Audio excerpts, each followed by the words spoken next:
One Friday Morning by Langston Hughes. Even in the not officially segregated North, there was often a wide gulf between the colorblindness of the American dream and the racial discrimination in daily life, which early in their lives crushed the aspirations and dashed the hopes of promising young Black Americans. In this story, published in 1941, celebrated poet, novelist, and playwright Langston Hughes, 1902 to 67, describes such an incident in the life of a talented and proud American high school student, Nancy Lee Johnson, whose family had moved from the Deep South to the North so that she might have better opportunities. Describe Nancy Lee. What do we learn about her from her picture, which had come out of her soul, her own life? What, to begin with, are her attitudes toward her country and toward her race? Has it changed by the end? What do you think of Miss O'Shea's speech to Nancy Lee? And can her story about the Irish become Nancy Lee's? Is Nancy Lee's hope at the end unrealistic? Has the move north been in vain? Is colorblindness a possible or desirable prospect in America for Blacks, for whites, for everyone?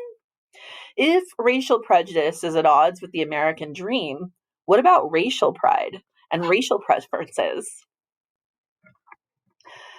The thrilling news did not come directly to Nancy Lee, but it came in little indirections that finally added themselves up to one tremendous fact. She had won the prize.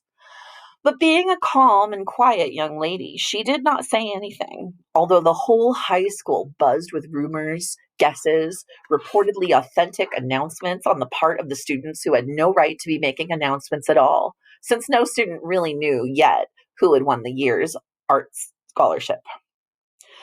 But Nancy Lee's drawing was so good, her lines so sure, her colors so bright and harmonious, that certainly no other student in the senior art class at George Washington High was thought to have very much of a chance. Yet you never could tell. Last year, nobody had expected Joe Williams to win the Artist Club scholarship with that funny, modernistic watercolor he had done of the high level bridge. In fact, it was hard to make out there was a bridge until you had looked at the picture a long time. Still, Joe Williams got the prize, was feted by the community's leading painters, club women, and society folks at a big banquet Park Rose Hotel, and was now an award student at the art school, the city's only art school.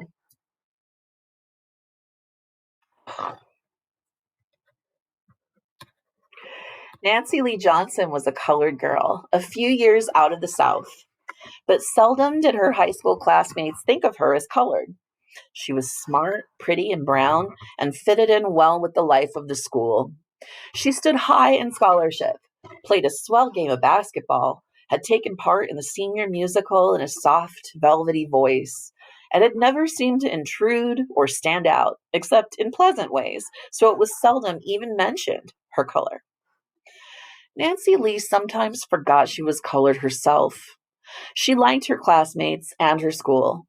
Particularly, she liked her art teacher, Miss Dietrich, the tall, red haired woman who taught her law and order in doing things, and the beauty of working step by step until a job is done, a picture finished, a design created, or a block print carved out of nothing but an idea and a smooth square of linoleum, inked, proofs made, and finally put down on paper, clean, sharp, beautiful, individual, unlike any other in the world, thus making the paper have a meaning nobody else could give it except Nancy Lee.